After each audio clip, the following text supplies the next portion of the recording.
وبركاته. إن الحمد لله نحمده ونستعينه ونستغفره ونؤمن به ونتوكل عليه ونعوذ بالله من شرور أنفسنا ومن سيئات أعمالنا. من يهده الله فلا مضل له ومن يضلل فلا هادي له. وأشهد أن لا إله إلا الله وحده لا شريك له وأشهد أن محمدًا عبده ورسوله. أما بعد.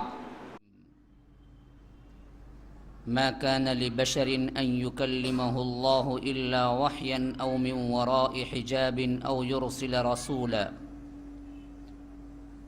فيوحي بإذنه ما يشاء. اللهم أرنا الحق حقا وارزقنا اتباعه وأرنا الباطل باطلا وارزقنا اجتنابه. اللهم علمنا ما ينفعنا وانفعنا بما علمتنا وارزقنا علما. رب اشرح لي صدري ويسر لي أمري واحلل عقدة من لساني يفقه قولي. اللهم لك الحمد كما ينبغي لجلال وجهك وعظيم سلطانك. اللهم لك الحمد أنت نور السماوات والأرض ومن فيهن، ولك الحمد أنت قيوم السماوات والأرض ومن فيهن، ولك الحمد أنت الحق ووعدك الحق وقولك حق ولقاؤك حق والجنة حق والنار حق والنبيون حق والساعة حق ومحمد صلى الله عليه وسلم حق. لا إله إلا الله، لا إله إلا أنت سبحانك إنا كنا من الظالمين. لا إله إلا الله الحليم الكريم سبحان الله رب العرش العظيم والحمد للہ رب العالمین. بزرگان محترم، برادران عزیز اور میرے اسلامی ساتھیوں، لائق احترام ماؤں اور بہنوں، اللہ تبارک و تعالی کے فضل و انعام، اس کی منت و احسان سے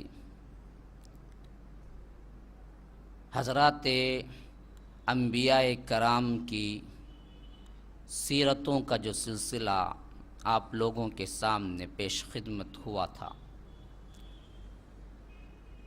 اس کا اختتام کل کی مجلس میں ہوا ہے. جیسا کہ ہمارے جو وعدے ہیں کہ 10 دن انبیاء کرام کی سیرتوں کا مطالعہ رہے گا، اور بعد کے جو 10 دن ہیں ان میں اللہ کے رسول صلی اللہ علیہ وسلم کی احادیث مبارکہ کا تسلسل رہے گا. چونکہ یہ 2 رمضان سے مسلسل سیرت الانبیاء کا موضوع رہا ہے، اس وجہ سے تکمیل کی نیت سے ہم نے کچھ دن زیادہ لے لیا. آج حسب وعدہ اللہ کے رسول صلی اللہ علیہ وسلم کے کلمات خیر جو سید العرب والعجم، خیر الخلائق، سید الانبیاء، سرور عالم محمد مجتبی احمد مصطفیٰ صلی اللہ علیہ وسلم کے الفاظ مبارکہ کی تشریح و توضیح ہوگی. اس سے پہلے کہ ہم احادیث رسول اللہ صلی اللہ علیہ وسلم کو سنیں، ہم پہ واجب ہوتا ہے کہ سب سے پہلے ہم کلام کو سمجھیں کہ کس کے کلام کیسے اور کس طرح سے ہم تک پہنچے ہیں. سب سے پہلا کلام تو وہ کلام ہے جو کلام اللہ کہلاتا ہے، جس کو ہم عام اپنی زبان میں القرآن کہتے ہیں۔ قرآن کیا ہے، حدیث کیا ہے، پھر ان دونوں کے درمیان ایک مرتبہ ہے حدیث کا، وہ ہے حدیث قدسی۔ یہ حدیث قدسی کیا ہے، کلام اللہ کیا ہے، حدیث قدسی کیا ہے، حدیث کیا ہے؟ جب تک ہم اس کو نہ سمجھیں گے تو یاد رکھ لیجئے پھر اللہ کے رسول صلی اللہ علیہ وسلم کے احادیث کو سمجھنے کے لیے بھی آسانی پیدا نہیں ہوگی۔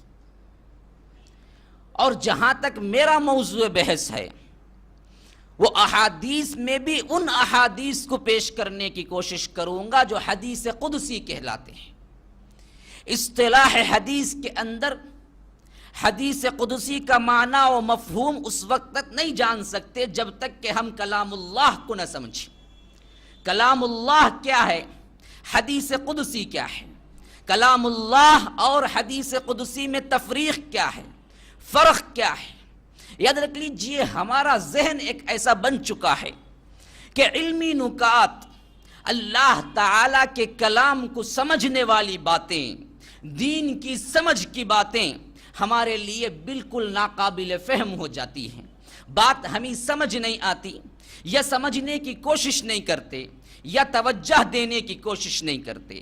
یاد رکھ لیجئے جب تک ہمارے اذہان کے اندر، ہمارے ذہنوں کے اندر اللہ تعالیٰ نے جو قوتیں ودیعیت کی ہیں، اللہ تعالیٰ نے جو قوتیں رکھی ہیں، ان قوتوں کو جس طرح دنیاوی میدانوں کے اندر استعمال کیا کرتے ہیں، ان قوتوں کو جس طرح آپ اپنے بزنس کے میدان میں استعمال کیا کرتے ہیں، ان قوتوں کو جس طرح آپ اپنے دنیاوی مشاغل میں استعمال کیا کرتے ہیں، اس سے کہیں زیادہ اللہ کے کلام کو سمجھنے کے لیے، اس سے کہیں زیادہ اللہ کے رسول صلی اللہ علیہ وسلم کی احادیث مبارکہ کو سمجھنے کے لیے آپ کو صرف کرنی چاہیے۔ سب سے پہلا حق عقل اس نے عطا کی ہے، سب سے پہلا حق دل اس نے عطا کیے ہیں، سب سے پہلا حق آنکھیں اس نے عطا کی ہیں، سب سے پہلا حق جو کچھ آپ کے اعضاء و جوارح ہیں اس نے عطا کیے ہیں۔ اس کے کلام کو سمجھنے کے لیے، اس کی باتوں کو اپنے قلوب کے اندر پیوست کرنے کے لیے اگر استعمال نہیں کرتا ہے بندہ تو یاد رکھ لیجئے اللہ بھی کہتا ہے کہ ایسے بندوں کی ہمیں کوئی ضرورت نہیں ہے۔ وَلَقَدْ ذَرَأْنَا لِجَهَنَّمَ كَثِيرًا مِّنَ الْجِنِّ وَالْإِنسِ، ہم نے بہت سے جنات و انسان کو صرف جہنم کے لیے پیدا کیا ہے۔ کیوں؟ وجہ کیا ہے؟ کس کے لیے جہنم کے لیے پیدا کر دیا؟ کیا اللہ ظالم ہے؟ نعوذ باللہ ثم نعوذ باللہ۔ ظلم کا انتساب اللہ کی طرف کبھی ہوگا؟ وہ تو انصاف پسند حاکم ہے، وہ جس کسی کو جہنم میں ڈال دے یہ اس کا عدل ہے، جس کسی کو جنت میں بھیج دے یہ اس کا احسان و رحمت ہے۔ وہ ظلم کرنے والا نہیں ہے۔ کیوں ڈالتا ہے؟ کیوں کہتا ہے کہ ہم نے صرف انہی کے لیے پیدا کیا ہے؟ دیکھیے آیت پڑھ کے آگے، لہم قلوب لا یفقہون بہا، ان کے دل ہیں لیکن سمجھتے نہیں ہیں۔ وہ سب کچھ دنیا کے چیزیں سمجھتے ہیں، دنیا کے معاملات سمجھتے ہیں، اپنی زندگی گزارنے کے جو کچھ عادات و اطوار ہیں ان سب کو سمجھتے ہیں، لیکن کلام اللہ کو نہیں سمجھتے۔ تو گویا کہ ان کے دل ہی نہیں ہے۔ لہم قلوب لا یفقہون بہا ولہم اعین لا یبصرون بہا، ان کی آنکھیں ہیں مگر دیکھتے نہیں ہیں۔ دیکھتے تو وہ سب کچھ ہیں، کائنات کا ذرہ ذرہ انہیں دکھتا ہے، وہ سب کچھ دیکھتے ہیں، رنگین رنگین فلمیں دیکھتے ہیں، آپ کو سب اسکرین پہ نظر آ جاتا ہے، لیکن اللہ تعالیٰ کی نشانیاں نظر نہیں آتی کل کائنات میں۔ وَلَهُمْ أَعْيُنٌ لَا يُبْصِرُونَ بِهَا وَلَهُمْ آذَانٌ لَا يَسْمَعُونَ بِهَا، ان کے کان ہیں مگر وہ سنتے نہیں ہیں۔ سنتے تو وہ سب کچھ ہیں، گانا سنتے ہیں، میوزک سنتے ہیں، بات چیت سنتے ہیں، ہنسی مذاق سنتے ہیں، لیکن اللہ کا کلام سن کے سمجھ نہیں آتی، تو گویا کہ وہ کان ہی نہیں ہے۔ وَلَهُمْ آذَانٌ لَا يَسْمَعُونَ بِهَا اولئک کالانعام بل ہم اضل، یہ تو وہ لوگ ہیں کہ چوپائے نئے چوپائے سے بھی بدتر ہیں۔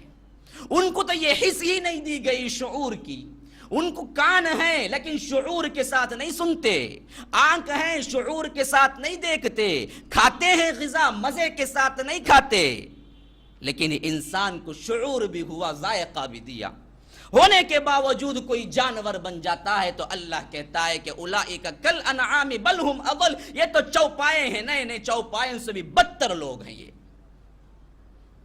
تو اصل مسئلہ یاد رکھ لیجئے، اللہ نے عقل دی ہے، اللہ نے دل دیا ہے، اللہ نے آنکھ دی ہے، اللہ نے زبان دی ہے، اللہ نے کان دیے ہیں۔ سب سے پہلا حق اس کے کلام کو سمجھیں، اس کے دین کو سمجھیں، اس کے لیے اپنے آپ کو متوجہ رکھیں، اس کے لیے اپنے ذہنوں کے اندر ذوق پیدا کریں، اس کے اندر اپنی طبیعتوں میں شوق پیدا کریں۔ آپ کو کلام اللہ سن کے نیند نہ آئے، آپ کو اللہ کی باتیں سننے کے بعد غنودگی طاری نہ ہو۔ یاد رکھ لیجئے وہ شوق، وہ ذوق جو اللہ تعالی چاہتا ہے بندوں کے پاس سے، اگر وہ کلمات، وہ چیزیں ہمارے اندر پیدا ہو جائیں گی تو پھر مسئلہ کیا ہے؟ یہی وہ آیت کا نمونہ ہے، یہی وہ آیت کا نمونہ ہے، انما المؤمنون الذین اذا ذکر اللہ وجلت قلوبهم واذا تلیت علیہم آیاتہ زادتہم ایمانا وعلی ربہم یتوکلون۔ مومن بندے تو وہ بندے ہوتے ہیں، میرے بندے تو وہ بندے ہوتے ہیں، میرے کلام کو سمجھ کے پڑھنے والے، میرے کلام کی طرف اپنے کانوں کو لگا دینے والے تو وہ بندے ہوتے ہیں اذا ذکر اللہ وجلت قلوبہم، جب بھی انہیں اللہ تعالیٰ کا ذکر کیا جاتا ہے تو دل لرز جاتے ہیں، دل خوف سے کانپ جاتے ہیں۔ وجلت قلوبہم واذا تلیت علیہم آیاتہ، جب ان کے سامنے ہماری آیتوں کو پڑھ کے سنائی جاتی ہیں تو کیا ہوتا ہے؟ زادتہم ایمانا، ان کا ایمان آگے بڑھتا چلا جاتا ہے، ان کا ایمان زیادہ ہوتا چلا جاتا ہے۔ وعلی ربہم یتوکلون، زندگی کے ہر معاملے میں صرف اور صرف اللہ پہ توکل رکھتے ہیں۔ کہیں یہ نمونہ ہمارا بھی ہوا ہے؟ ہم پر بھی یہ کیفیت طاری ہوئی ہے کہ کلام اللہ کو پڑھتے ہوئے ایمان تازہ ہو گیا؟ کبھی ہماری بھی یہ کیفیت ہوئی ہے کہ کلام اللہ کو پڑھتے ہوئے دل لرز گیا؟ کبھی ہماری بھی یہ کیفیت ہوئی ہے کہ کلام اللہ کو پڑھتے ہوئے آنکھوں سے آنسو جاری ہو گئے؟ ایک لمحے کے لیے ہی صحیح کبھی ہوا؟ وجہ کیا ہے؟ جبکہ مومن بندوں کا حال تو اللہ تعالیٰ یہی بیان کرتا ہے سورہ انفال میں۔ وجہ کیا ہے؟ وجہ یہی ہے کہ ہم کیا ہیں؟ وہ ذوق اور شوق جو کلام اللہ چاہتا ہے نہیں دیتے۔ اسی وجہ سے یاد رکھ لیجئے، میں نے تمہیداً یہ گفتگو اس وجہ سے کی کہ جو قصص ایک قصے کے انداز میں آپ نے آج تک سنا ہے، اس کے لیے اتنے دھیان کی ضرورت نہ ہو تو نہ ہو، لیکن یاد رکھ لیجئے ان چیزوں کو سمجھنے کے لیے کلام اللہ اور احادیث رسول اور اس کے لوازمات کو، اس کے لیے توجہ چاہیے، کان کے ساتھ سننے کے ساتھ ساتھ وہ غور طلب مقام بھی چاہیے، تبھی بات ذہن کے اندر بیٹھتی ہے۔ کلام اللہ کیا کلام اللہ ہے؟ قرآن کیسے اترا ہے؟ کیا اس کی عظمت ہے؟ کیا اس کا مقام ہے؟ حدیث کے مقابلے میں اس کا کیا فرق ہے؟ یاد رکھ لیجئے، القرآن ہوا کلام اللہ۔ سب سے پہلے قرآن کی عظمت تو یہی ہے کہ وہ کلام اس ہستی کی طرف کا ہے جو کائنات کی نہیں ہے، کائنات کے اندر کی کسی مخلوق کا کلام نہیں ہے، یہ تو وہ کلام ہے جو کل کائنات کو پیدا کیا ہے۔ جس طرح تمام مخلوقات میں خدا اعلیٰ و ارفع ہے، اس سے کوئی تشبیہ، اس کی کوئی تمثیل، اس کا کوئی مقابلہ دنیا کے کسی مخلوق سے نہیں ہو سکتی، بعینہ ہی اسی طرح اس کے کلام کو دنیا کے کسی کلام سے